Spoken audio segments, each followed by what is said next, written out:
All right, let's call this meeting to order. Board of Supervisors for Warminster Township for Thursday, February 5th, 2026. Please rise for the Pledge of Allegiance. I pledge allegiance to the flag of the United States of America and to the republic for which it stands, one nation, under God, indivisible, with liberty and justice for all. Please remain standing for a moment of silence for all our brave servicemen and women. Thank you. All right, welcome everyone. We have a packed agenda here. A lot of good stuff going on. First, I want to make some announcements. One, we had an executive session prior to this meeting. We went over litigation, real estate, some personnel. What else did we go over? That's about it, isn't it, Justin? Yeah. Lawsuits. I'm sorry? Oh, well, that was litigation. Litigation issues. Yeah. Personnel. Went through that already. All right, we covered everything. A couple other announcements. I want to, here's an announcement from the Municipal for our tax collector, Nicole Rainier. The offices are open now Tuesday through Thursday, 9 a.m. to 4 p.m. No longer will cash be accepted. The county doesn't accept any cash either any longer. So any questions, please reach out to Nicole Rainier. You can go to the tax collector website, or if you have a bill, which we haven't gotten yet, she's her number's right on there. Secondly, I'd like to give a shout out to the Warminster Orchestra for a wonderful show a couple weeks ago. They are a real gem in this community. They do a fantastic job. The musicians are incredibly professional. And they did a fantastic job, so a shout out to them. And please support our orchestra. They have about 4 shows a year. Thirdly, the Warminster Rotary has a golf outing annually. This is the 6th annual one. It's on Friday, April 24th, 10 o'clock shotgun start. It's at 5 Ponds. And you can pay online. You can go to warminsterrotary.org to sign up, and hopefully you'll sponsor the Rotary Club outing. It's a good time. It's a fun time. That's all I have, and we'll turn it over to, you want to go first, or you want? All right, go ahead, Janice, you go. Good evening, everyone. Welcome, and thank you for coming. I just wanted to give a shout out to our Public Works as well as our Water Authority for the great job they did taking care of us after the snowstorm, so they could keep it safe for our first responders, which we have a lot in the audience this evening. So I wanted to thank you guys. You did a great job. Thank you. Thanks, Janice. Oh, I can't reach this thing. Thank you, Janice. Just what Janice said, thank you to the Public Works, thank you to the Municipal Authority. On top of clearing the roads and all the township property, also all the water main breaks they've been dealing with, doing this tirelessly and getting everything open for the public. Thank you. Thanks, Chuck. Warminster Library will be hosting Wharton Professor Zeke Hernandez on February 21st. He'll be signing copies of the book that'll be for sale at the event at the courtesy of the Doylestown Bookshop. Ticket costs are $10. It can be purchased at the information desk of the library or over the phone. If you get a chance, stop on by and check out a book. Thank you, Mary. I have announcements from our Parks and Recreation Department. Philadelphia Phillies Baseball Academy Home Run Experience Camp is scheduled for June 29th through July 3rd at Monroe Park, and YMCA Summer Adventure Camp are open for registration. If you would like any details, you can always go under Warminster Community Park at Warminster Township, warminstercommunitypark.org. The 3rd annual Flying Leprechaun Fun Run for children 12 and under is scheduled for Saturday, March 7th at the O'Neill Pavilion at Warminster Community Park. Registration is available on the Warminster YMCA website. And one last thing, we have 3 Parks Master Site Plan drafts will be presented to the Park, Recreation, and Open Space Advisory Committee at the quarterly meeting on Wednesday, February 14th at 6:30 p.m. at the Rec Center at the Warminster Community Park. Time will be reserved for public comment. So if you have any input for the parks, please come to our meeting on February 18th at 6:30 PM. Thank you very much, Mr. Chairman. You're welcome, Kathy. And, okay, so we'll move right into presentations. I know we have a couple promotions tonight. But before we do that, I'd like to call our Parks and Rec Director up here to go over some of the snow removal and why we do it and what we accomplished, because they did do a fantastic job. So Jess, if you would. And then we'll get right into the promotions. Okay. So Andrew McAdams, our Public Works Director, is here to answer any technical questions. My role in storms is to make sure that Andrew can be out on the roads with our team, shoulder to shoulder, working with them, having another truck on the road. So one of the things that I am tasked with during storms are answering resident phone calls and monitoring GPS activity. So we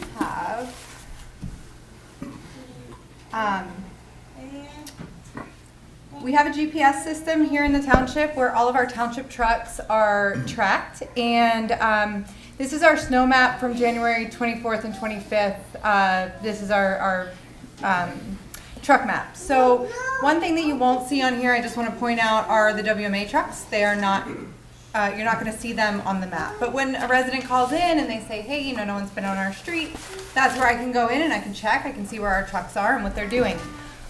One thing to remember during storms, and Andrew could probably speak to this better, but I just wanted to touch on it really quickly. Our mains and secondary mains are always going to be our top priorities, especially at the beginning of storms. That's to make sure that emergency services can get to you. So before we're getting to any side streets, back streets, neighborhoods, etc., we're making sure that emergency vehicles, police officers, and the like can get through to your neighborhood. So that's where the priorities lie when it comes to plowing. And like I said, Andrew can speak better to that, but that is that's how we structure our plowing day. So you can see here some of these darker lines are our mains and secondary mains. So you're going to see more activity on those areas. But we can see which trucks are going out, where they're going out, where they've been. And like I said, some of these spots are going to be empty because they're either homeowners associations or the WMA is covering those areas to help us out. So this is basically what I'm seeing, and I can break that down to different time frames. I can see what's happened most recently. We can kind of get a feel for it that way. So this is the system that we have in place, and that's how we make sure that we're hitting all of your areas. Are there any other questions? Any other? Yes. And that's for salting too, right? Correct, yes. Thank you. Yes. Jess, I was really impressed when I was reading all the reports and how you were sending out the different grids, and I thought everybody worked together as a team. I have received so many phone calls from so many neighbors, people around the township. What a great job they did with all that plowing. And kudos to you guys, because I knew you were out for 34 some hours. Yeah, and like I said before, you know, the only reason that Andrew is the snow removal guru. He does an amazing job. The reason that I'm tasked with this is because he is out on the road with a plow truck. So Yes, Andrew does an amazing job. I'll have to thank him after the meeting. So, just to piggyback on that, we had the most significant snowstorm in the last for over 10 years, and then we had frigid temperatures following that, which made things very, very difficult. So, to Jess's point and to Andrew's point, the first primary goal of the snow removal during a storm is so our police, fire, emergency service can get to your house. So you need to be patient during a snowstorm, especially the one like this, where we came in, we had snow, then freezing rain, or some sleet, and then freezing rain, and then frigid temperatures where this stuff's just not going away. So we appreciate that, and they did do a great job. However, I just want to be clear with the whole township and everybody that lives here. Anybody that tries to pull one of our drivers out of a truck, or they try to do anything to stop the snow plowing for the emergency services, we're going to have a directive that you're going to wind up sitting in one of these jail cells until a judge sorts it out. So that's unacceptable. These guys are out 30 hours working and they take pride in their work. And to do something like that is just flat out wrong. So we're going to prosecute if you do that. And we'll let it go at that. Can Thanks, I just Jessica. make one more point when it comes to snow plowing? Also, our crew is, like you said, 34 hours. I don't know what the exact number was. They were here 36 hours. They also need to rest. So please keep that in mind too. We can't have people on the road for 36 hours for their safety and yours. So they need to rest. When you don't see plow trucks out there for a little while, we do have them resting somewhere. So please keep that in mind as well. Yeah, thanks, Jess. And thanks, Andrew, and thanks to the Public Works people and the WMA for helping us out. Because you can see the Delaware River, I mean, even commerce, shipping is a mess, everything's a mess with this storm and the cold air that followed it. So we thank everybody that was patient and behaved themselves, and the people that don't, please don't do it again. Yeah, it's a shame you Well have to said. mention that. Yes. It is a shame. Like, Well said, Ken. Thank you. Thank you, Andrew and Jess, and everybody that participated in this effort, because you did a phenomenal job. Thank you. Speaking of seeing our judge, we have some promotions here tonight. So I will give the floor to Chief Donnelly.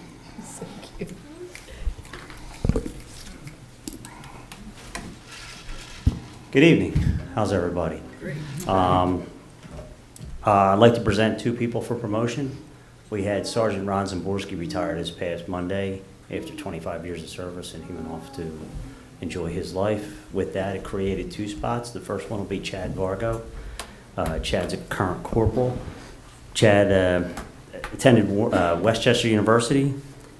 Prior to coming to Warminster, he was a Coatesville police officer and a South Heidelberry police officer, sorry. I should get this right. He just made corporal last year, and I announced it then. He joined us in July of 2009, and last year he was promoted to corporal, where he was the corporal of C Squad with Sergeant Alton. At this point, he's currently the #1 person on the sergeant's list. He is a CBSRT crime scene investigator. He's a first aid instructor, a firearms instructor. He's part of the major incident response team, and he is married with 2 children. I'd like to present Sergeant Chad Vargo with the Honorable Chris O'Neill and Chad's father.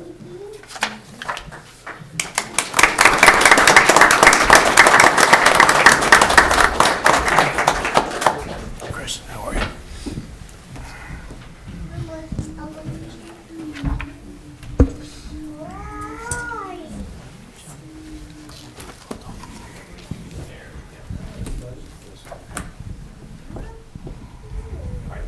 Repeat after me. I, Chad Michael Vargo, I, Chad Michael Vargo, do solemnly swear do solemnly swear that I will support, obey, and defend that I will support, obey, and defend the Constitution of the United States the Constitution of the United States and the Constitution of this Commonwealth, and the Constitution of this Commonwealth, and that I will discharge the duties and I will discharge the duties of Sergeant of Sergeant in Warminster Township, Bucks County, in Warminster Township, West County, with fidelity. with fidelity. I also solemnly swear I also solemnly swear that I will uphold, obey, and enforce that I will uphold, obey, and enforce the laws of Pennsylvania the laws of Pennsylvania without consideration without consideration to a person's race, color, sex, to a person's race, color, sex, religious creed, religious creed, sexual orientation, sexual orientation, age, age, national origin, national origin, ancestry, ancestry, handicap, or disability. handicap, or disability. Congratulations.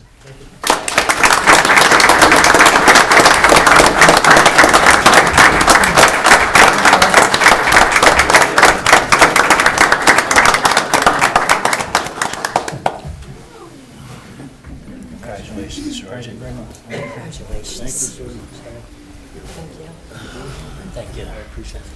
Thank you. Congratulations, Sergeant. Congratulations, Sergeant. Outstanding. Congratulations.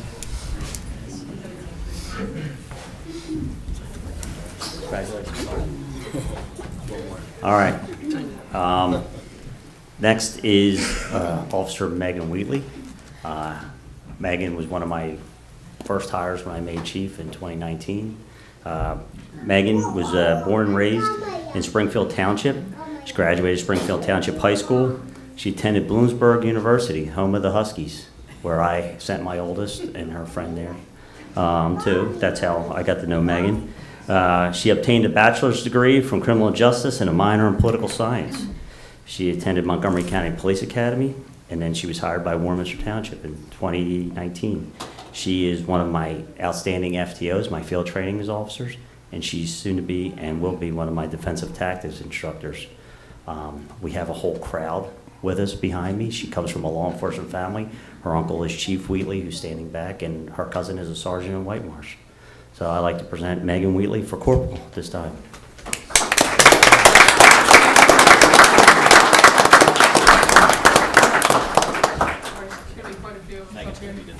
Yes, she'll be bringing all 4 of her older siblings since she's the baby.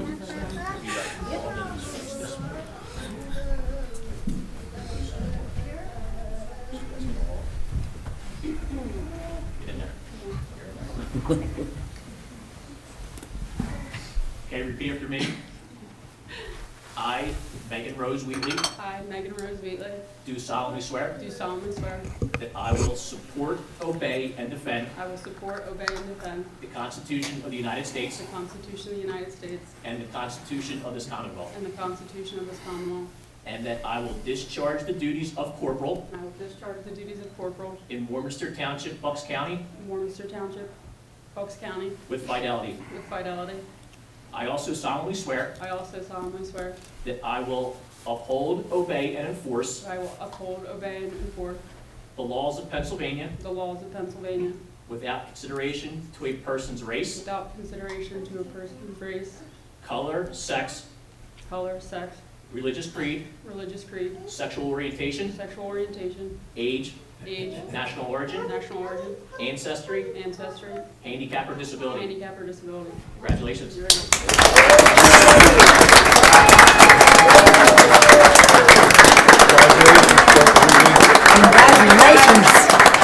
Thank you. Thank you very much. Yeah, I'll take it. Take it, it's a souvenir. Yeah. All right, thanks, Chris. Yeah, great to see you. Hey, Chris, how are you? Good to see you, See you, too. Chris. All right, I think we're going to take a short recess so the families can get some photographs. Good to see you.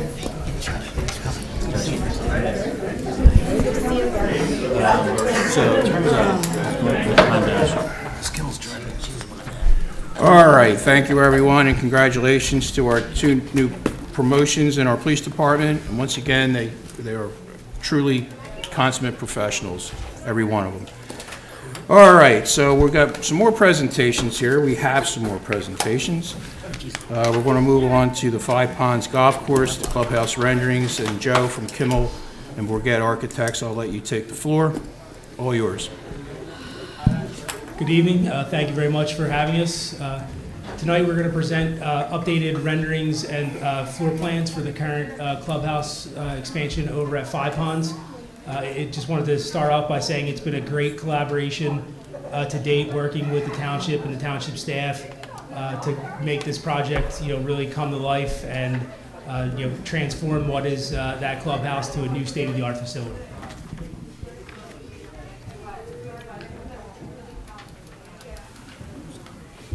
It's on the side. All right, so I'm going to just skip here. So for those of you not familiar with the project, what we are proposing to do is to construct a new clubhouse. What I'm outlining here is approximately the footprint of the existing clubhouse with the intention to provide expanded banquet and dining facilities as well as a clubhouse pro shop and simulators. So the existing parking lot is here.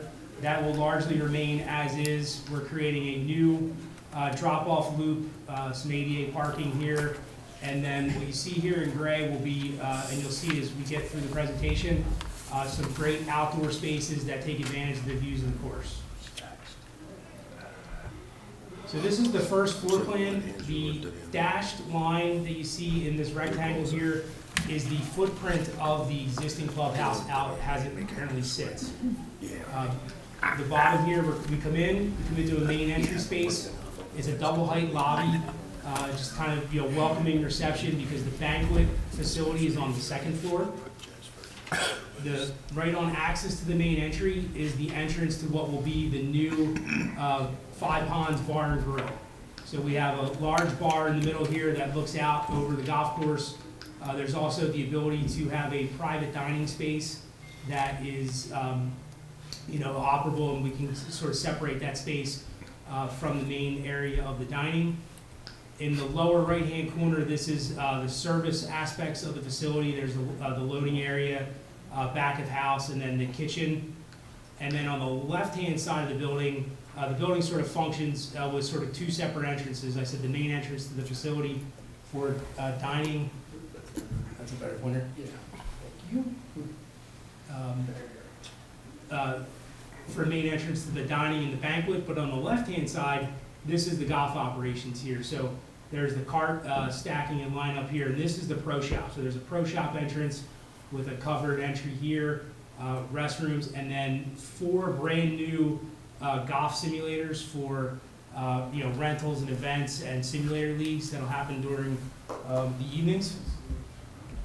And then we'll hop up to, let me actually jump back here. And then again, this is covered patio that wraps all around, that looks out over the golf course in all directions. We jump up to the second floor here. And again, as I said, you come in, the main entrance here is at the bottom. There's a nice decorative monumental stair with an elevator that looks down below. And then we have a pre-function space here before the banquet facility. And then this is the banquet and event space right here. And again, it has great views out over the golf course. This is a prep kitchen and storage and support spaces for the banquet facility itself. There's the restrooms, and then the left-hand side here, there's a bridal suite, and then the operations offices, administrative suites for the facility itself. Any questions from the supervisors? There's no balcony there, is there? Over the outdoor dining? Is that balcony right there? This is a second floor deck. Yes, which I you'll thought see. so, right. We'll see here in a minute when I get to the exterior renderings. Okay. All right, so this is the view of the new clubhouse as you arrive on access from the main entrance. And this is a covered drop-off. We're creating a nice grand space as you come into that front entrance. We have this kind of drop around loop here where people can be dropped off undercover. New flagpole. This is the service side, which will be screened and fenced in, and then the golf operations are here on the left-hand side. So what we're going to do is kind of walk around the facility on the exterior first. This is a view looking over towards the golf operations. So this is the cart bag drop-off is right here. And then cart queuing and stacking is here, and then this is the pro shop itself with the covered entrance to the pro shop. All right, and again, we're just going to kind of keep going around the building in a clockwise fashion. So this is the pro shop, the glass and the openings and the entrance door for the pro shop itself. There's the bridal suite, second floor deck, and then these would be the windows into the administrative offices above. All right, so as we come around the corner here, we start to turn the corner, you get a sense of the covered dining that is off of the main bar and grill, and then this is a second floor covered deck off of the pre-function space.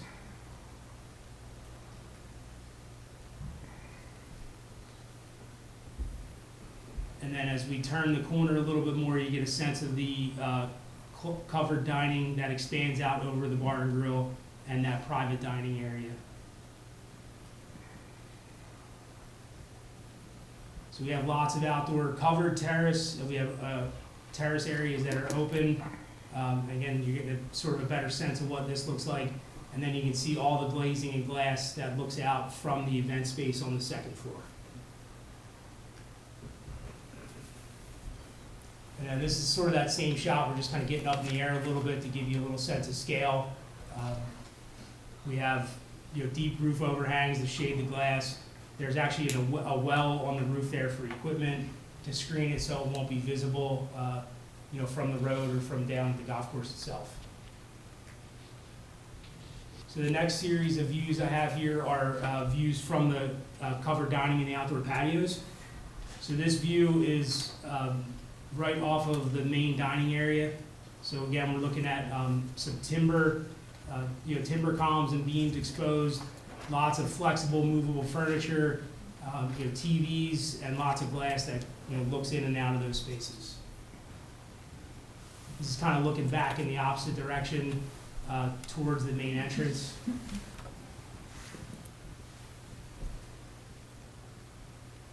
This view here is right off of the turn. So this is the window for the bar at the turn. So inside is the main bar that functions sort of indoor-outdoor. So you can come up off the turn, grab a drink, grab a hot dog or a pretzel before you go, and then you get a sense of that covered deck that is above you there. Just another angle of that shot there. Get a better view of the second floor deck. This is the stair that connects from the second floor down to the main patio and some of the uncovered spaces that are on that terrace.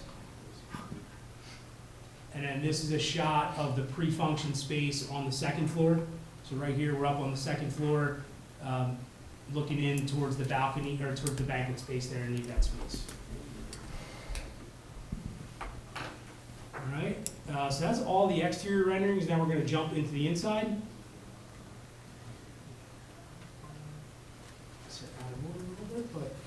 So this view here is the main entrance to the bar and grill.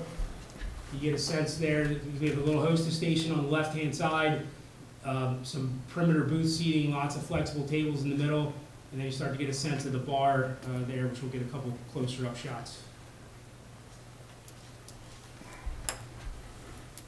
This is the shot of the bar itself with the turn and that turn window that I was mentioning off of the covered patio there to the left. Lots of wraparound TVs throughout the space, just kind of giving it a real nice, upscale vibe, but still kind of, warm and friendly. Another view of the dining area there with the bar on the right.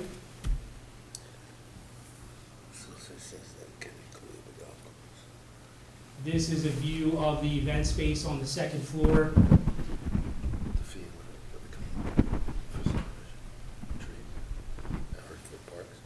Again, just this space itself seats 250, very wide open, flexible space. It can be rearranged for various configurations from, weddings, banquets, to meetings or corporate events. There's lots of flexibility and options for the township. This is a view of the main lobby space when you first come in the front entry doors. You get a sense of that double height space there. There's elevator and sort of a nice monumental stair. This screen sort of door entry space there is so that we have the ability to shut off the main bar and grill after hours in case the rest of the building would be operational. You might have events up in the main banquet hall during in the mornings or during the day when that bar and grill might be closed. This is a shot kind of looking to your right as you come in, the fireplace, and again, some more TVs, and that open, giving that open two-story space feel in the lobby. This is a view in that same space, just looking the other direction. And now we're up on the second floor, kind of looking back down into that lobby space. And this is as though you were walking from the either the elevator or the stair back towards the banquet. So we have a pre-function space on the second floor. It's open. This is the main bar that's outside of the banquet facility.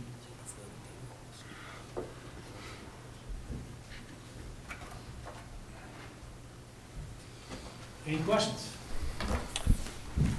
No questions, Joe, other than it's a really, really classy looking place. It's, you know, it's going to be the shining star here because, you know, it's not, it is a public course, but that looks like a private clubhouse and banquet facility, and it's coming along nicely. No, thank you. No, it's a great project. We're really excited to see it continue to come to life here, and it's been a wonderful experience working with, you know, your whole team here at the township. So thank you. I love all the windows and all the light that comes in, and just the openness of the whole building. It's just absolutely beautiful. It's going to be wonderful for weddings and for bar mitzvahs and showers and what have you. And we'll be making some additional monies from it. So it's really good for everybody, and the residents are really excited to hear about this down the road. That's great to hear. So I'm sure a lot of them are watching tonight. Yeah, when it's built, we're hoping that people will stay here because it's going to be such a beautiful venue for their weddings, and we have a smaller space for showers, and it can accommodate a lot of different events at the same time. That's a nice design. Yeah, I think one of the main goals that you know, you charged us with was to help figure out flexibility. So there's lots of varying scales. I think it'll be transformational. Yeah. And we have our management team here, Spirit Golf, and our event planner. We're hoping to have a successful grand opening. Yeah, it's, again, looking at what we just got the peak view of, you can see that it's adding a lot of different value that we don't have today. Bag drop, having a restaurant, a true bar and grill in the restaurant that we don't have today, the outdoor patios, and then the flex space for upstairs and downstairs private events gives Marley that opportunity to, you know, to not say no and to book more events over and over again. So it's going to be fantastic. And of course, having a kitchen of that scale to support these different functions would be fantastic. I know Marley accepted the challenge. We said, you know, once we put this 250-person banquet room in and the bar restaurant and the smaller event space, that we said, you know, the challenge, it's up to you, Marley, and she accepted, gladly accepted, and we appreciate that. Yeah, we're all excited about it. Thank you all. I do have one question. Sure. The area that's for cocktails before like the wedding, what is the seating capacity for that? Does it hold the same amount of people that would be in the Yeah, I think reception? it's more standing cocktail tables, Okay. standing. So you got some soft seating as you saw when you first came in around that fireplace, and then it kind of spills open around the corner. And then of course, when it's nice weather, you actually have the outside veranda as well. So it really creates, you know, and usually those functions are always, you know, it's more mingling, standing pre-function to the wedding. Okay. Okay. Yeah, and we're also. The picture just makes it look small compared to how big the, so. Yeah, it's not, they're not equal size because you're not seating Right, in that right. exterior space, but we're also looking at doing patio heaters on the second floor deck and the covered patios, which will help in those swing, you know, shoulder seasons there, to extend the use of the outside spaces. Perfect. Looks great.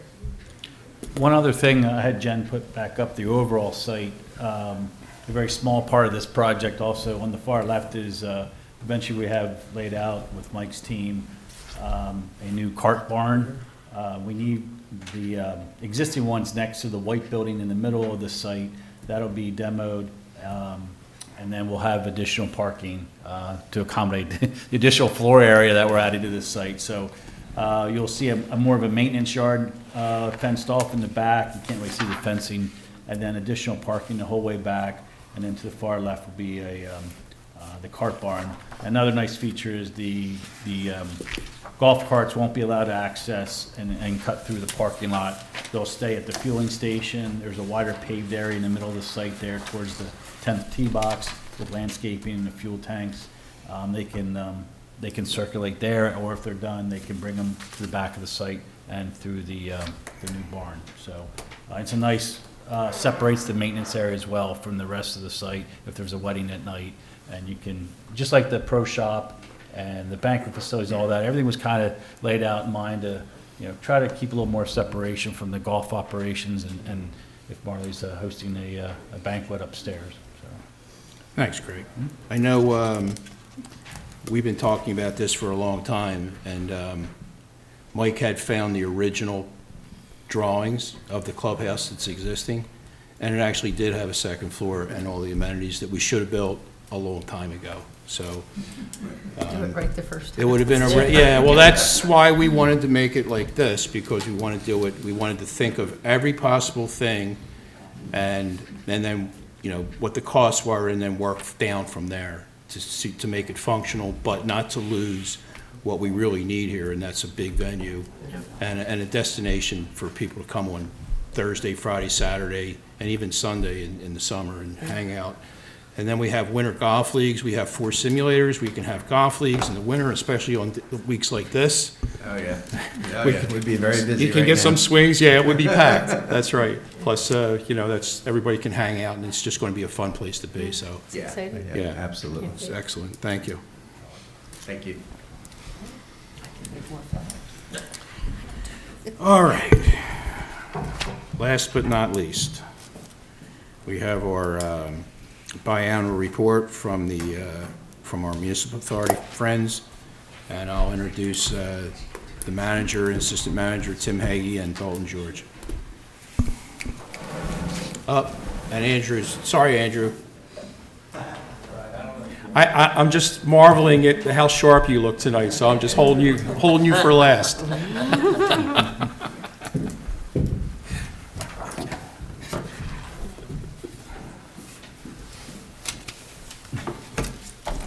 Good evening. Thank you for having us, giving us the opportunity to present what the authority has done in the last year, what we're looking forward to doing this year. I'm Tim Hagee, the general manager, and Daulton George is the assistant general manager. We'll start with Daulton. He set up the stormwater authority, stormwater department for the authority. He's ahead of that department, and he's going to start talking about where we are and where we're going. Thank you, Tim. Just for the record, I think they forgot a slide. I think the authority offices request a spot over at the new clubhouse for payment drop-off, just to be convenient, right? But thank you for having us, Mary. Glad to have you back on the board. We're happy to be here. So we're going to get started. Why are we here? The Stormwater Authority, part of the regulatory compliance, one of the largest unfunded mandates to date. So I am fulfilling my permit obligation by having this slide on the screen currently. But again, tongue twister, municipal separate storm sewer system, MS4 permit, authorizes the township to discharge stormwater, surface waters of the Commonwealth. The 6 minimum control measures are listed on the screen. Going to go through a couple that highlight, but the 6 MCMs that ultimately are the core of the stormwater program. And then essentially it requires the township, and we are co-permittees with the township, just to give everybody a refresher on that. We have a 300-page document on our website if you care to read it. Essentially it's the total maximum daily load and the pollutant production plan. We have 3 watersheds in Warminster, the Neshaminy, the Pennypack, and the Southampton. So from a regulatory standpoint, that's what we do, and that's what we have to meet. I just want to highlight some of the 2025. We were very busy in 2025. Just come to the, finally, we are at the finish line with FEMA. That was the 2021 Hurricane Ida. Happy to report we have 2 locations left out of 10. So it's been a long road. Kemper Drive, Arbor Lane, Lavera Road, Manor Drive, and Centennial Road were all completed. Tennyson Basin, I'll show you some pictures, but that was one of our largest projects to date. That was essentially doubling the size of a stormwater basin, and that was with the grant that we received a couple years ago, $914,000 to help offset the expenditures there. Pipe replacement, lining, we've replaced a couple thousand feet of pipe with open trench and digging, and then we've exhausted other alternatives for trenchless options when the pipe is essentially sufficiently sized, but there's really deterioration happening in the pipe.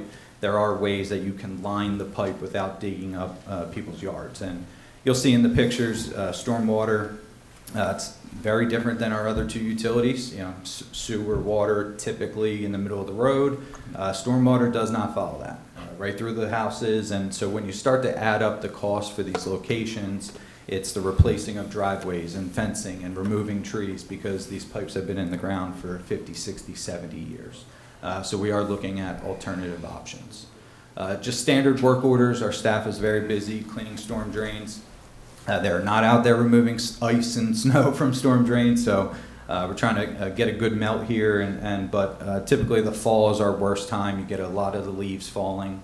Then you get a heavy rain, and they kind of seal shut the storm drains. So we have a work order system on our website. You can always submit work orders, and our staff will go out. We have about 75 low-lying storm drains that we kind of hit before and after storms, but if there's something we missed, please feel free to reach out. And then always constantly making mapping upgrades. I still get calls today of, hey, I got a storm drain in my backyard, and I look at the map and we don't see a storm drain on the map, and you go out and there's a storm drain in the backyard. So constantly making tweaks to the mapping and TVing. Our TV truck is probably one of our busiest pieces of equipment that we have. It's out there televising storm and sanitary sewer. So it's out on the road every single day. Just a couple of the, as I mentioned, a couple slides before, the MCM. So this is the fulfilling the public involvement portion. We've had a ton of events in the 5 years. We've had stormwater tree planting events, hosted topics at the EAC meetings, but we try to do 2 stream cleanups a year, and it's been greatly attended by the local Boy Scouts. The EAC has been huge, the Neshaminy watershed, so it's been a very good outreach. It's Mr. Warminster EAC himself, John McGee, with a very serious pose on that trash grabber. But you can see what we're pulling out, you know, signs, and we found pool liners, shopping carts, and all within the waterways that we're trying to keep clean.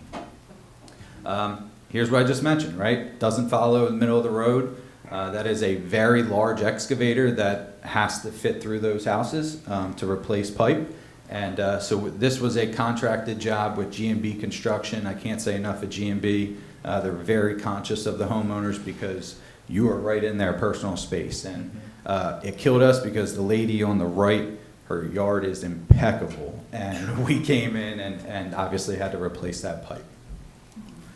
This is down near Kathy's house. This is on Centennial Road. Some stream bank restoration. This was washed out in 2021. And so we'll have some plantings in there, some fencing come springtime. This was a little bit more intense of a stream bank restoration. You'll see some live staking going in, so essentially you're just planting trees in the side of the stream bank to get the root structures to grow to try to eliminate any erosion happening. But that was a good job. Just recently, same thing again, upsizing stormwater pipe in between the houses. That's 72-inch pipe there, and that's on Kemper Drive. This is on Lavera Road. I think that's 60-inch concrete pipe that we were upsizing. The reason that one is concrete, that's about 12 feet deep there, so a lot of pressure on that, so that's why we had to put concrete in that location. This was an extension of the Tennyson project. Roberts and Stratford, part of the discharge, and then from that point goes through the neighborhoods on Roberts and Ivy Land and Roberts area. We replaced all of that pipe. Also, you can see kind of the difficulties with stormwater. This was somebody's retaining wall that they just got put in a couple years ago, and we had to try to incorporate the pipe on the left into the new structure on the right, and then put it all back together. So again, that was a contracted work with G&B, and they did an excellent job in that location. This is the lining I was talking about. So you can see on the left-hand side, there's just completely no bottom to that pipe. It's probably about 60-year-old corrugated metal pipe. That specific location meets the sizing standards that it should be. So when we find that information out, then that's when we would look at alternatives for lining. And essentially that is what you see there on the right-hand side. And the process to that, the liner shows up on a roll. especially in this temperature. You see on the left-hand side, they're curing and steaming that up to warm it up. They pull it through with the machine and the winch, and then expand it inside of the pipe and then cure it in place. This time last year, this is what I had to show you for Tennyson Basin, just a picture, right? So can't thank Gilmore Associates and their staff enough making this project come to life, and some people were unhappy with removing the trees, but as we said here multiple times, you know, the township only has 7 public stormwater basins, so anytime we can get our hands on one that potentially can increase the capacity and volume in these locations. I think Joe Daulton was here, but he can tell you everything downstream of this has flooded out multiple times over the years, and when they created this stormwater basin, they really only built it for the subdivision there, and I showed you last time there was about 100 acres beyond that stormwater basin that all flow in there that was never accounted for, and you'll be able to see that in one of the renderings. So here's the before picture. You can see on the right hand side that was the existing stormwater basin. This was part of the tree removal.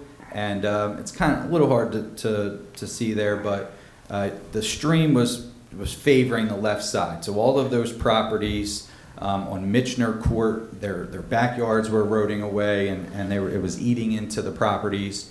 You could see that was the flip side when we started restoring all the banks over there to really, and this is just a bigger drone photo as I showed you that part of the project, but it's coming along very nice. Obviously, it's snow covered now, so we're in the parts of that project where they got to go back in the spring, do some final grading, do some seeding, and it'll all come to life. Some punch list items come springtime, but that is a huge project that we're really proud of getting our hands on. Just looking ahead, like I said, some punch list items with Tennyson Basin. We've started the preliminary surveying for Whittier Basin. Same thing, the Fishers, the Penroses, all that side of the township eventually all flows to Twin Streams neighborhood, and that is a basin, obviously the high side of there that we're trying to hold water back before it gets into the neighborhoods. Inlet, spray lining, pipe lining, and as I mentioned, the final 2 sites for FEMA. These 2 sites are very invasive. These will require road closures for multiple weeks. These are outdated culverts that go underneath the road. It's undersized pipe, and we're going to be upgrading that to concrete box culverts to keep water flowing. But with those culverts, you have to put them in at the same time. So these roads will be closed for multiple weeks, and all the residents have been contacted and aware. So they are mobilizing with the equipment. They're going to do some snow removal tomorrow, and then mobilizing next week to start some of the prep work for Acorn.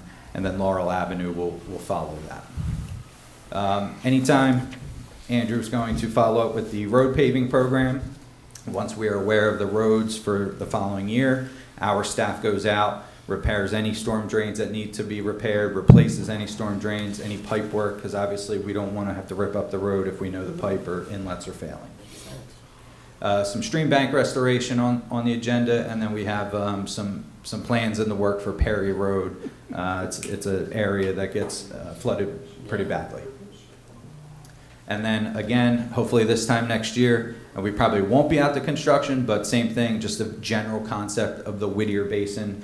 Can't thank Archbishop Wood enough. They've been a great partner so far, working with them about expanding the basin potentially and working with some type of easement crossing property boundary lines there. And then we were here last year, so the PSL program, the private sewer lateral, is required upon sale or transfer of the property. I cannot thank the township staff enough, Mike Walsh, Mr. OpenGov especially, but the people over at L&I, they've been great to work with. So we've had 261 private sewer laterals completed so far to date. 55 have been fails for all different reasons. 33 have been repaired prior to settlement, and then the remaining have to be repaired within the first year on essentially a temporary UNO. So that's about 21% of the sewer laterals have been fails. And it's kind of hard to tell, but on the right-hand side, that's what the pipe should look like, free, clear. Left-hand side is completely packed with roots, and people wonder why they have slow drains and cannot flush their toilets at some time. So that's been a great program to get implemented. And then, we're going to be trying to get Ivy Land Borough on board and the people that we serve. But I can't thank the township staff enough for helping us. They hold up, hey, someone's coming in for settlement. They haven't reached out to us yet, so that communication has been great over the last year or so. Turn it over to Tim. Thanks, Daulton. Before we get into the other side, I just want to make sure everybody's clear. The MS4 permit is issued from the Pennsylvania DEP. When I got here, that was neglected. We didn't have a permit in hand. So I'm really happy and say thank you to everyone because that's something that the state was breathing down our neck to do. And the other part is the MCMs. The abbreviation, there's always a million acronyms, right? That's the minimum controls that the MS4 permit requires. So, I mean, at least we're going above and beyond just the minimum, which is nice job. Thank you. I just have one other comment. I have to tell you, the Tennyson Basin is phenomenal. I drove by it, I'm like, wow, what a phenomenal job. And then, of course, the remediation that you did on Centennial Road. But what I'm noticing all over the townships, you had original neighborhoods, and then there was additional building going on which couldn't contain all the water. So you're doing all this remediation all around the township. It is making a difference in the neighborhoods, and I want to thank you for it. Thank you. Welcome. Okay, Tim. All right.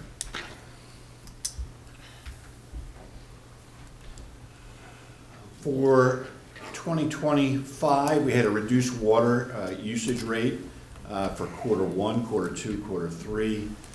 That's through our grant through Myria.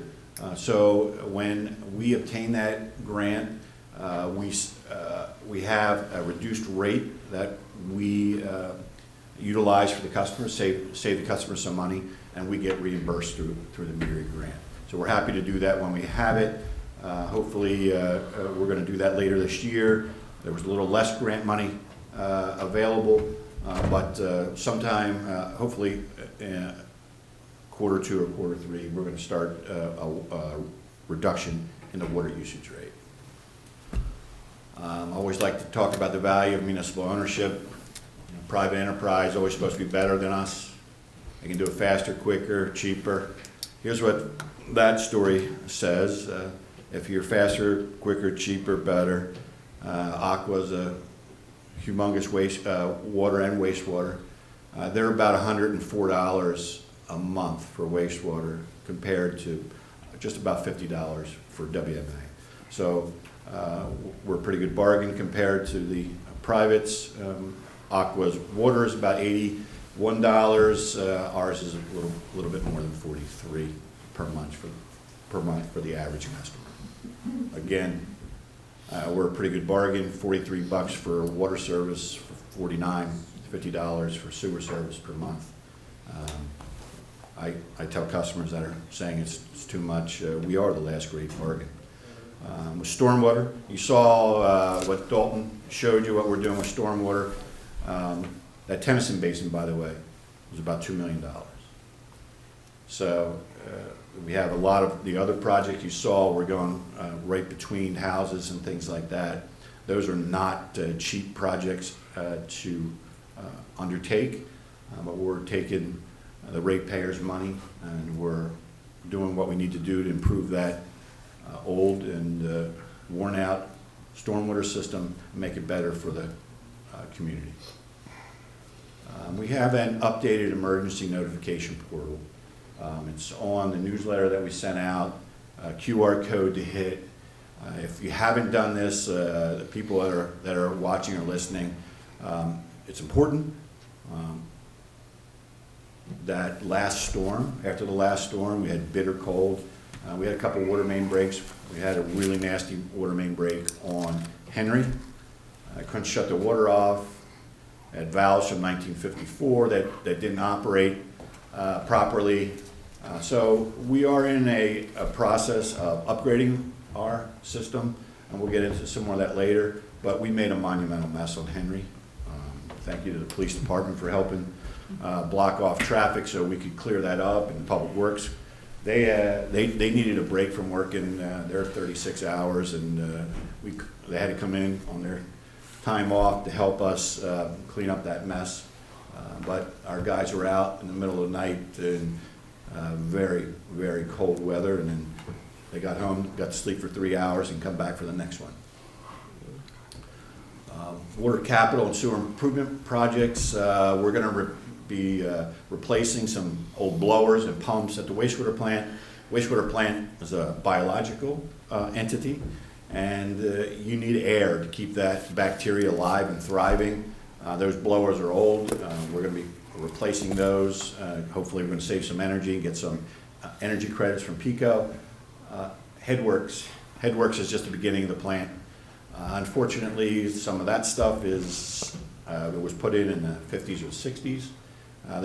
We have equipment suppliers come in. They can't believe that there's still one of those types still in existence and operating. So we can't get parts for that. We're going to upgrade that. Huge money. It's probably going to be a $6 to $7 million project for that. And we're going to get work underway on that this year. Hopefully we'll get it completed in 2027. And we're going to do electrical and SCADA upgrades. SCADA is our process to watch electronically, watch what's going on in the facility, send out any alarms if something's going wrong so we can come in, take care of that. We're doing hydrant replacement, water hydrant replacement for public safety, valve replacements. We talked about the valve on Henry that didn't hold. They're very important. We're doing those. This one, we talked about this one. Keeps me up at night. PFAS and sludge. We're going to try and, what happens with the wastewater project process, you have sludge that's left over. And you dry it, it either goes into a landfill, it's very expensive to put it in landfill, or you put it on fields as a low-grade soil amendment. But we are in the middle of the PFAS bullseye here in Warminster, and some of that is in the sludge. So we'd like to eliminate that liability.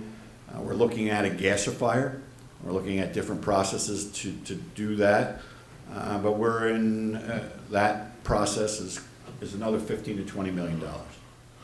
Nothing's cheap in our world.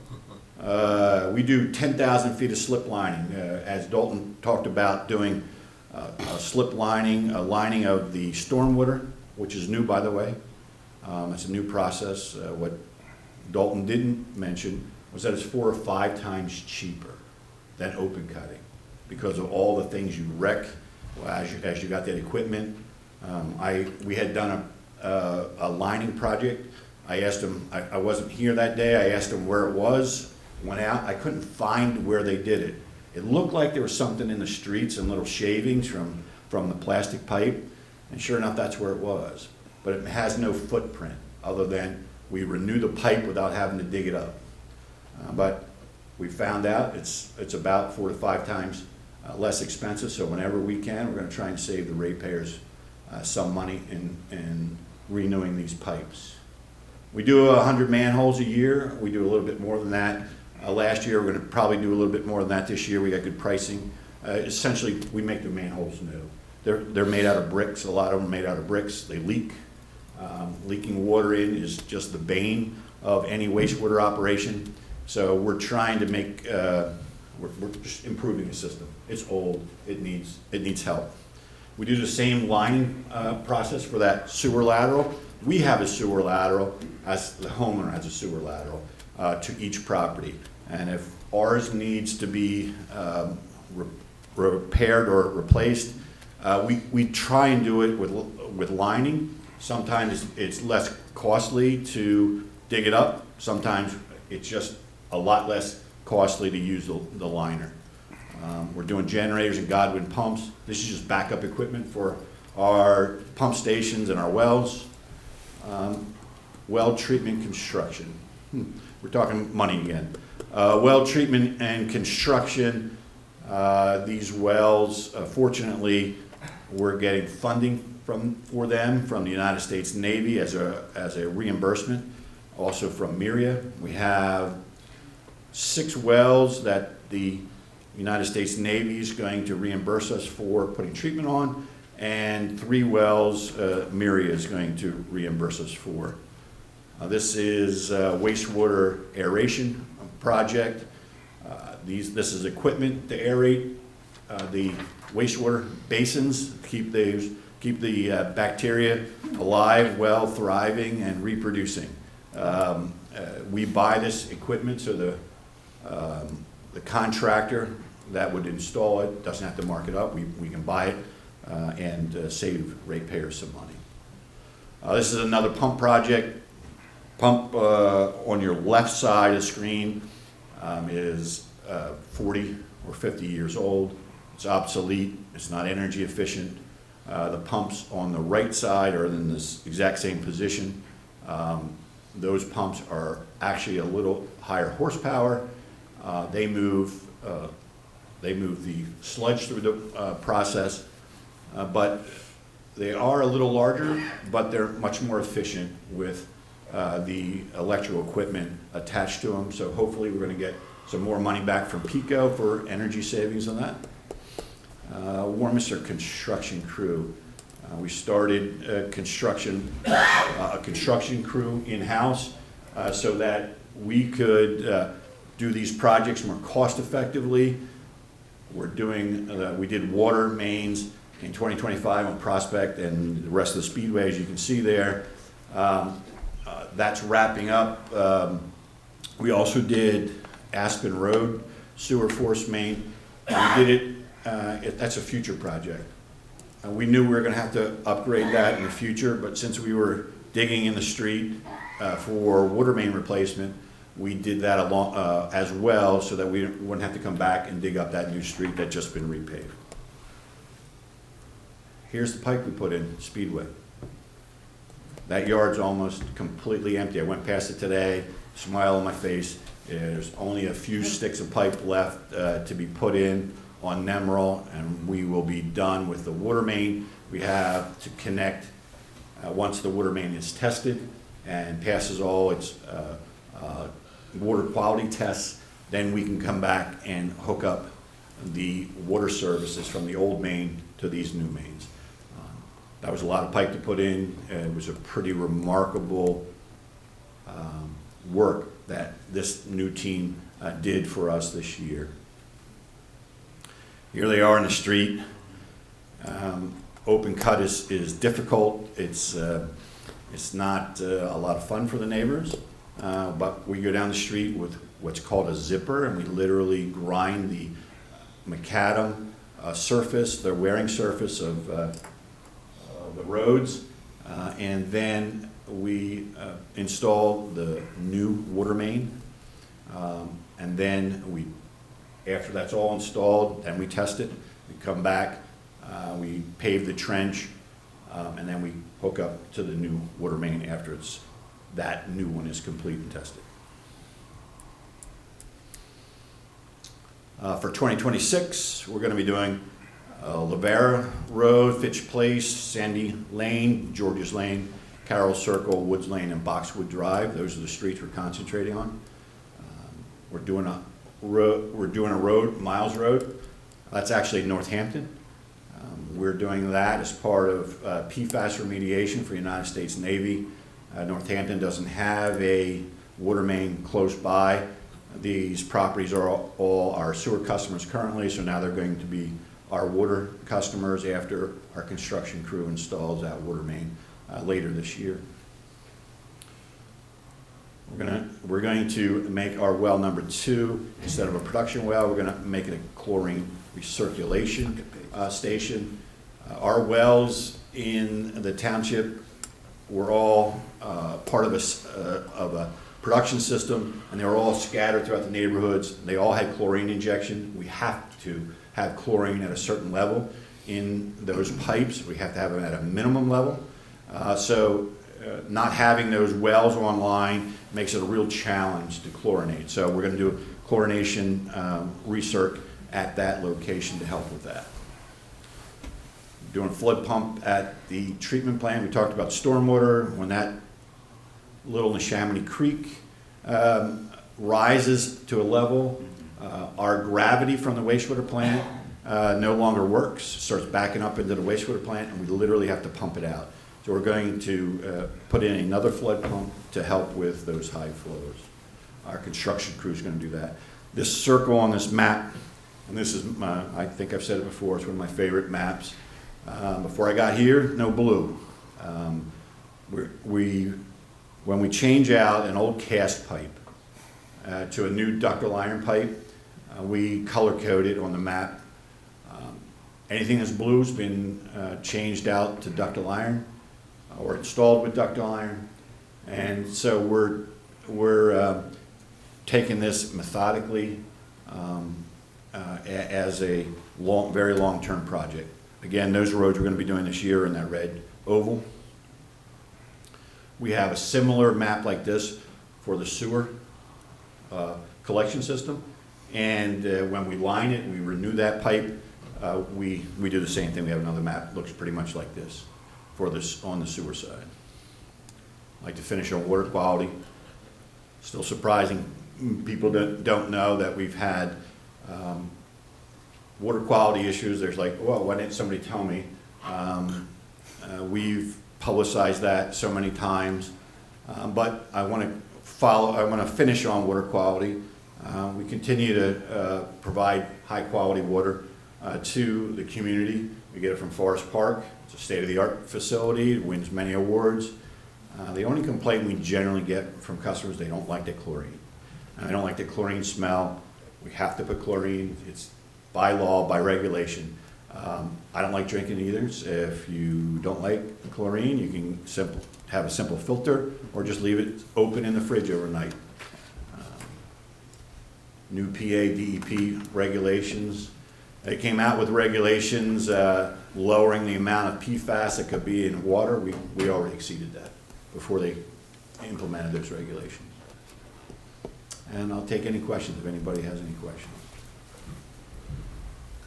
That was a lot to throw at everybody. Yeah, it's impressive. No, it's, I mean, when you look at that for, now you see what all your water is not just buying water, it's for all everything that we have to do to provide that water and sewer service and process all that.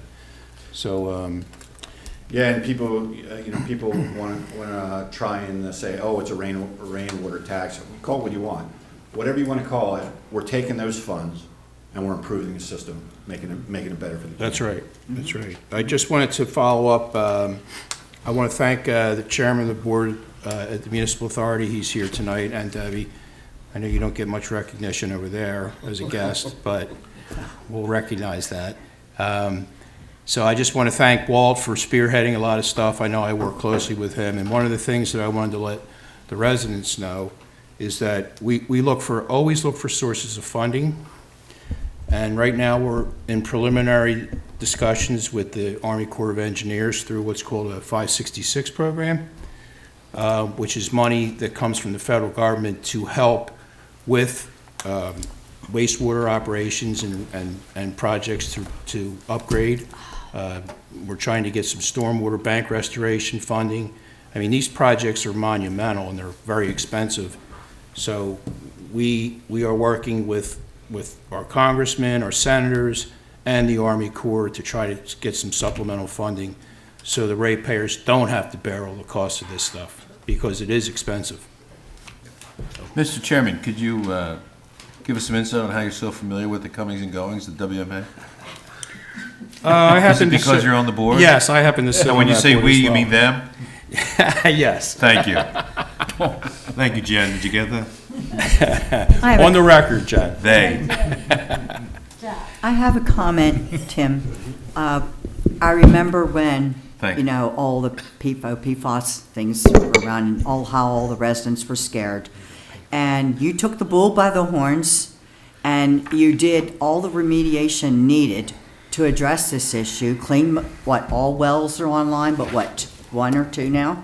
No, only one or two. Two of them are online right Two now. are online, but I mean, only one will never be able to go online, is that Correct. correct? So, and I think people are more comfortable drinking the water now. I don't hear a lot of people saying they're buying water all the time like they used to. And then you held a symposium in Horsham, and people were able to come, and that was like in the very forefront of it. And you explained everything that was going on because people were scared. And I just want to thank you for doing a really good job. And as a township, we passed some ordinances on the forefront, if you remember, before anybody else did. And I'm real proud of that. So thank you very much. Yeah, appreciate that. Some of the other communities, they're just getting started. See, that's what I mean. We've been doing this for 10 years, minimum. So thank you. We really appreciate it. Thanks for the update. Thank you.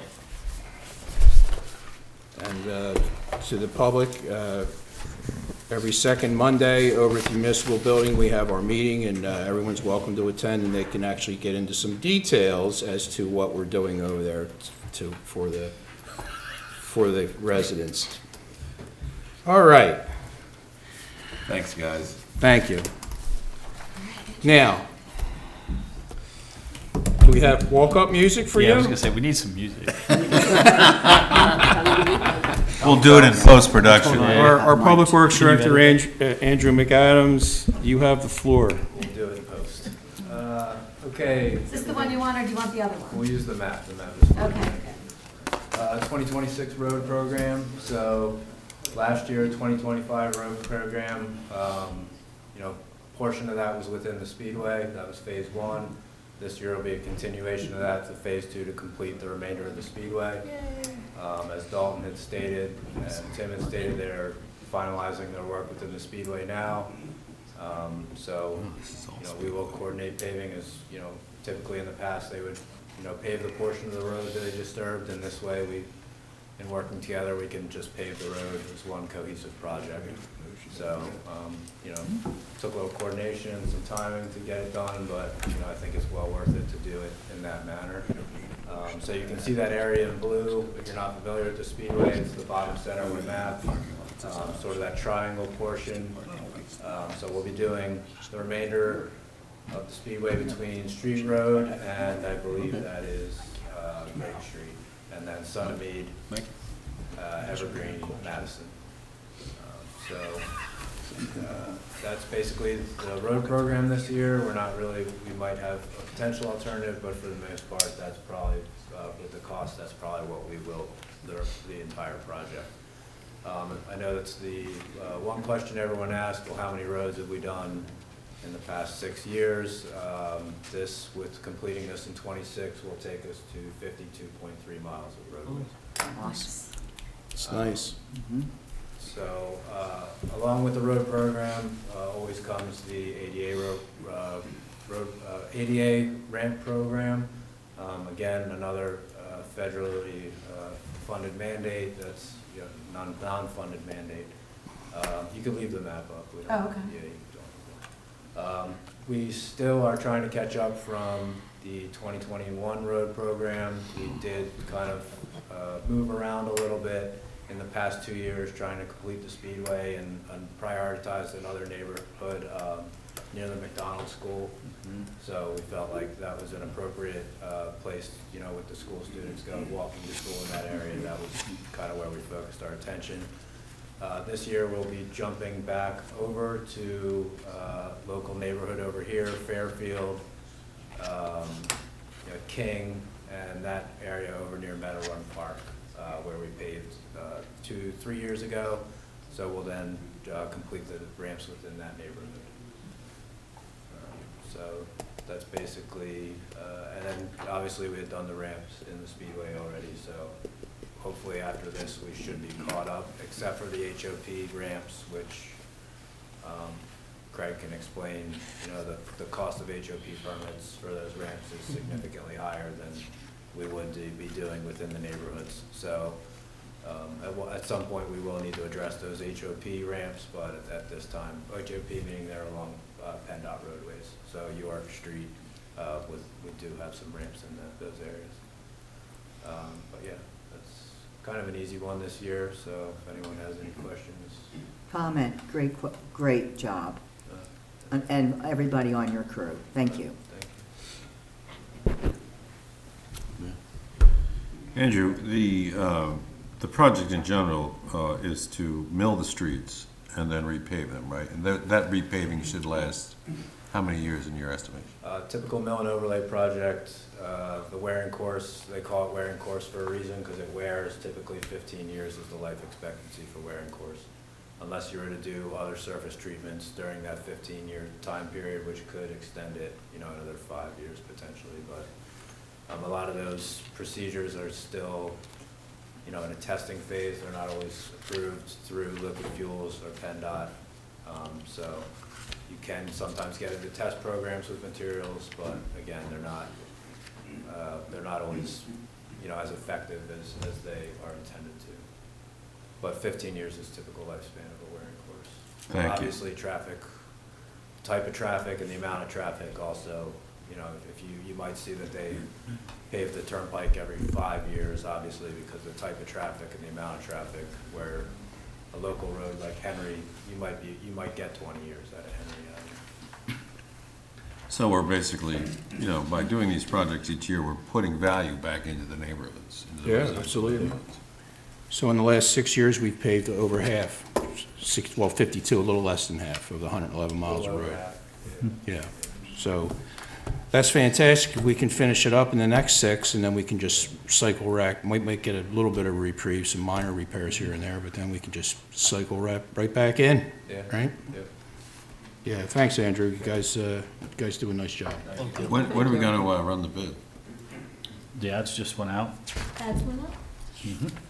Ads go out next week, and then the anticipated start date of construction is scheduled for May 1st as the contract. That's on Penn bid, right? Correct. So you think we can award it at the next meeting? Or is that too soon? Next meeting is February, that's probably too soon. No, it'll March. Be in March. I don't want to give away the ending, but we're not meeting again in February. This is our 3rd meeting in a month, okay? Sorry. That's all right. That's all right. You took about 39 hours of work, man. The bids will be open at the end of March 24th, so, for both. So we'll do it in April. Yes. Thank you, guys. Thank you. Thank you, Andrew. All right. And thanks, everyone, for all your great presentations. It's nice to see some really, really good stuff going on in the township. All right. Let's move on to land use matters, public hearings, and ordinances. All right, so we want to consider the approval of the 1125 Mearns Avenue Carlton Pools preliminary subdivision. Good evening, members of the Board of Supervisors. Todd Savarese on behalf of 1125 Mearns Road. We were before your Planning Commission back in June of last year. We received a recommendation of plan approval, preliminary plan approval. Wayne Kiefer is here from Showalter and Associates, the project engineer.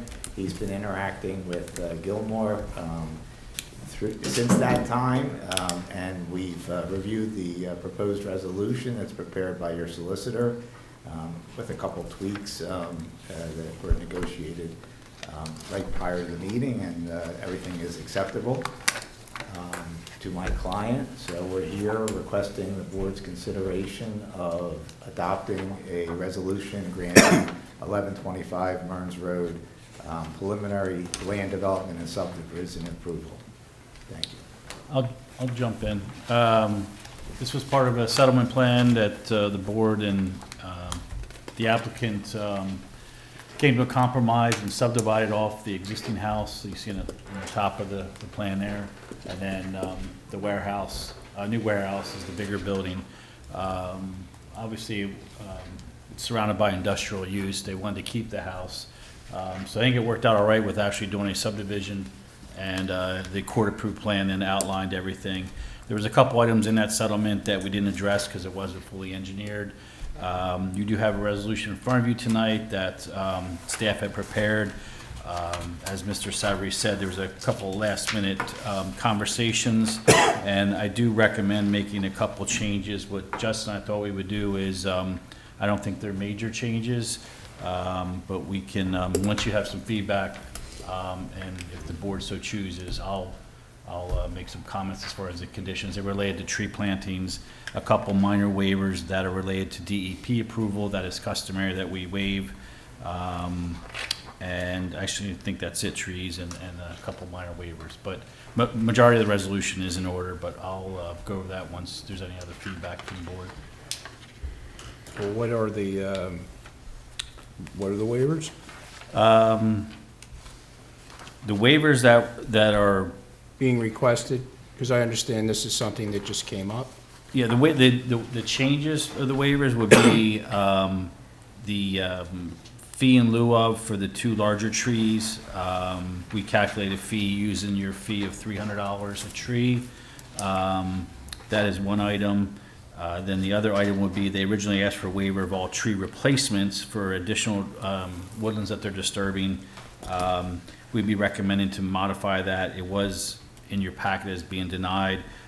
We would support a partial waiver of that they plant as many trees as they can on site, and with the remainder to be a fee in lieu of, subject to my approval, which we've done in the past. And I think they're agreeable to try to plant as many as they can. I know they can't plant all of them, and then they would pay the tree fee of $300 a tree, replacement tree, similar to the specimen tree. I believe they're in agreement to that condition. That's correct. The other one is a waiver for stormwater management, which is in conformance with DEP standards, where they need to hold back hold back the water a little longer than we typically require, because it does match the MRC stormwater design criteria for DEP. So we have granted that in the past. And then one other minor one was the width of the berm for that facility, and we worked that out today.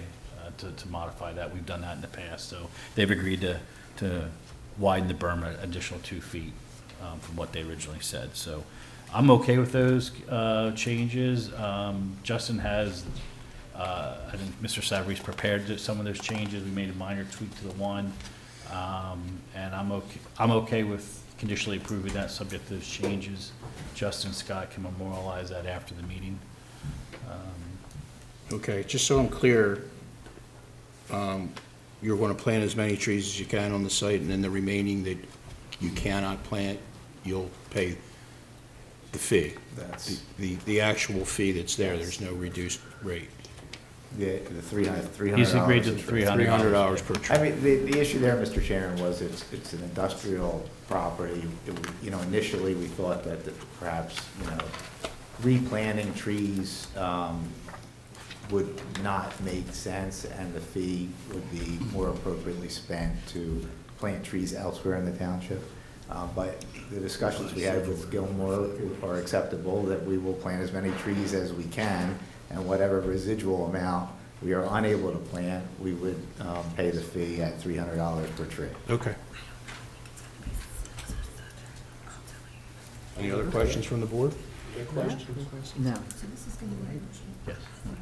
Yes, unless Justin has anything to add, I recommend you adopt the resolution subject to those modifications. Okay. That sounds reasonable. As long as everything's quite clear, and I think it has been at this point, that should be sufficient for our purposes. Okay. All right, so we'll need a motion to approve, what is this? Resolution number 2026 it's not in the booklet. Yeah, I don't think they have the I have number. to check.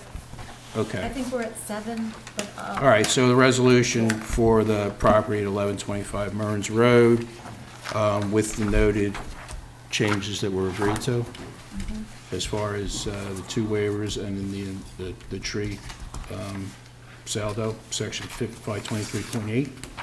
Yes. Okay. Is there a motion? Yeah, I'll make a motion. I'll second it. Okay, any other questions or comments from the board? No. Any from the public? All right, being none, let's call the question. All in favor? Aye. All opposed? And the chair votes aye. Motion carries 5-0. Thank you very much. Thank you. Good night. Thank you. Thank you. All right. Public comment. Anyone from the public here? Being none, let's move on. Consent agenda. Let's consider the approval of the Board of Supervisors minutes dated January 22nd, 2026. I'll ask for a motion. Motion.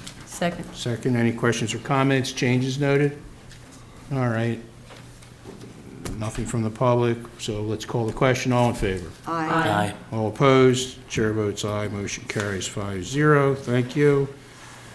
Mary? The approval of the supplemental bill last dated January 30th, 2026, in the amount of $806,984.96. Motion to pay the supplemental bill list. Motion. Second. Any questions or comments from the public? Being none, let's call the question. All in favor? Aye. All opposed? Chair votes aye. Motion carries 5-0. Thank you. John, you got 30 seconds. I'm going to go for 60 seconds. Okay, I'll give you 60. Because it's year end. That's the only reason. Okay. So things look good as usual.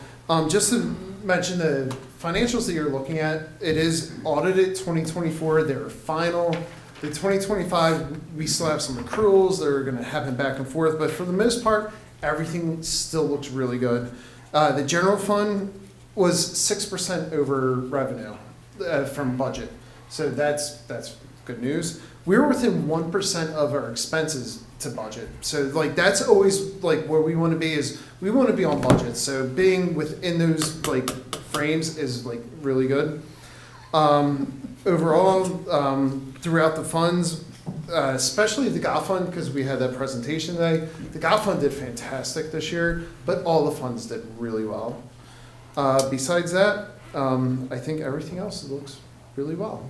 Looking good, John. Thank you, John. So, very good. Looking good. So for the 2025's in the book. 2025's in the books, and we created a budget and we adhered to it. Yes. Basically, Yes. is the And cliff notes of we're that, sticking right? to it. That's right. Yes, Sticking excellent. to it. Well done to you and your staff. Any questions for? Just who won the bet? Andrew, and he already left. Oh, he did? Okay. Thank you, John. All right, no unfinished business. New business, consider approval of Environmental Advisory Council Chair per ordinance number 681. Does anybody have someone in mind for this, or should we table this till next meeting? It's Amy something or other. Who? Amy Sanchez? Does it have to be a member of the council? Yeah. Oh, Yeah, sorry, that was in your memo, but sorry. Had anybody expressed any interest in it? they did. It was Amy. No. So I make a motion that we consider approving Amy Sanchez for the Advisory Council Chair according to ordinance 681.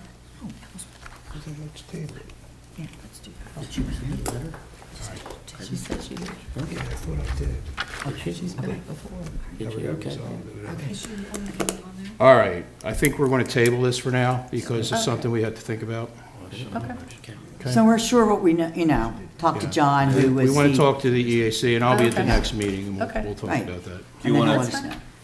pull that motion? I'm sorry, go ahead. I'll revoke my motion. Was there a motion made? Yeah. I Sorry. motioned it. Was there a second? No, there was no No, second. All because right, you so guys there's no started second, talking. so the motion fails. You guys started talking. Well, They should just They do Correct. that a lot when I That will speak. do it, They yes. She just told us. So I just need a motion to table then. Now, Motion hold to on, table. she made a motion. Okay. There was no second, so the motion fails. Now, should we just leave it go at that, or do we need to make a motion to table? Because there was a motion, and it failed. But if it's not being addressed at this point, and we're going to do it some other point, it makes more sense to motion to table it for now. All right, we'll Motion to table. All right. is there- Second. All right. Any questions or comments? Any questions from the public? All right, let's call the question. All in favor? Aye. All opposed? And chair votes aye. Motion carries 5-0.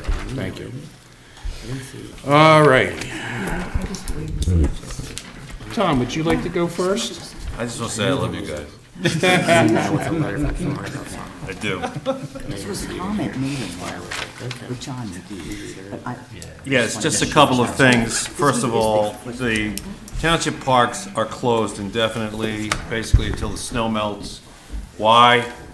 We don't want people in there getting hurt, and it's going to be tough to get emergency help to them. So please stay out of the parks. There's nothing going on there in the snow anyway. Thank you. Also, ask the board to decide if it wants to cancel perhaps the meeting scheduled for February the 19th, 2026. Is there any objections? No objection. Yeah, we're okay with that, Tom. All right, so the next meeting that is scheduled will be March the 5th, 2026. Is that okay with everybody? Yes. All right, Yes. good group. I'm glad I entertain all of you very well. Thank you very much, that's all I have. All right. Justin? The extent of what I'll note for right now is coming up to take note for that next meeting scheduled for March 5th. At this point is agenda items to consider an ordinance regarding the automated red light enforcement, as well as addressing the application for the transferal of liquor license by Costco.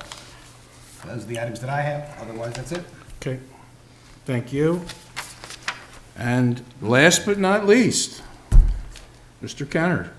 Thank you, Mr. Chair. You have our February's report. Yes, Tom, I love you too. And a member of the Redevelopment Authority has not brought this up, so I will. Okay. The Shenandoah Woods has gone out to bid, advertisement, for the rest of the demolition at Shenandoah Woods. So Erin's working very closely with the Redevelopment Authority, among other things she's doing for the township and the authority. So that is in our report. I just wanted to highlight that's a project that, it'll be nice to see the rest of the foundations and the driveways removed. So that's the next step. Thank you, Craig, and I have a comment. Can you please forward this message to Mrs. Erin Von Heck for a phenomenal, concise report on all the projects that are happening in the township? And I love that it just explains every single one and how concise it is. So I appreciate it very much, and please pass that on. Thank you. I will do that. Thank you. So that bid was supposed to go out today, but I did not receive a copy of it, so that's why I didn't bring it up. Did it go out today? Yeah, you sent it to us. I sent it to you. So it was sent out? Okay, Mhm. all right, thank you. Thank you. All right. Supervisors' comments. Oh, wait a minute. agenda. No, you already, hold on, Township Manager. Not done yet. Yeah, I mean, we already canceled the meeting. Tom, what else would you have? I know, right? What do I want? What, are you having a party? Yeah. There are other things that we're going to be announcing in the coming weeks with regards to other projects. We have a flooring bid going into the library. That's back because we did get the heating system at the library fixed, so now we're going to do the flooring one again. As promised. As promised. And we're, Parks and Rec is going to be letting a project for new backstops, new baseball backstops. And softball. And softball, excuse me, of course. And we are going to get the, under the emergency provisions of the state law, we're going to get the disastrous roof at the West Bristol Road facility fixed for Public Works and L&I. And so you'll see those in future agendas and reports. So we're back in the projects business. Stuff's happening. Thank you. All right. Thanks, Tom. Thanks, Tom. All right. Who would like to go first? Sure. Go right ahead. You wanted to go first. No, I did not. I said, who would like to go Oh. first? Janice, would you like to go first? I'd be happy He to. was- Come on, it's Chuck was 8:45. Chuck was We're raising right his down to the, hand. He we're likes at to the volunteer 11th me. hour here. It's fine. Yes, I will speak quickly. Have a happy Valentine's Day. Make sure you take your sweetheart out. If you want to stop and get flowers, come see me at shopping. Am I allowed to say that? Anyway. Whatever you want. But make sure you take care of your loved ones and remember some of your seniors that, always remember them as well. Thank you. Thank you, Janice. Go ahead, Chuck. Thank you. I'd like to congratulate Sergeant Vargo and Corporal Wheatley on their promotions today. Great job. Thank you for all you do in our community, and keep up the good work. And like Janice said, happy Valentine's Day to everyone, and stay local. Go to a restaurant in the area. Spend money wisely. Thank you. I go downtown. Good evening again. Just reminding everybody, it's going to be extremely cold again this coming week. As soon as the temperatures do get above freezing, please try to outdig those fire plugs, and do not put the snow in the streets. Keep it on your property, and stay safe, and happy Valentine's Day. Well said, Mary, thank you. I'd like to thank everyone here, all our professionals and fellow supervisors for a really great meeting tonight. I really, really enjoyed the presentation for Five Ponds, because that's been coming for a long time, and it's going to be incredible. It's going to be the showcase of the counties like Shenandoah Woods. I think we're it right here. People are going to want to move here. And I also liked hearing about all the projects that we've been doing, all the remediation with all of our drainage, and that really helps out with the neighborhoods, all the road programs, everything that we've talked about tonight. We have so many projects in the works, and I want to thank everyone that is involved for a wonderful, wonderful job. Thank you. And happy Valentine's Day, Bob. All right, thank you, Kathy. He's asleep right now. So, yeah. He's watching the meeting right now. I'm dead serious. He watches every meeting. All right. Yes, and he analyzes it. We're live on YouTube tonight, by the way. Yeah. This is live, yeah. Not taped. No, All he right. watches. Well, everybody pretty much said everything. Be careful out there. There's still a lot of ice and snow all over the place, so be careful. Watch where you're driving, and enjoy the rest of February. Motion to adjourn. Motion. Second. Okay, all done. Thank you. All right.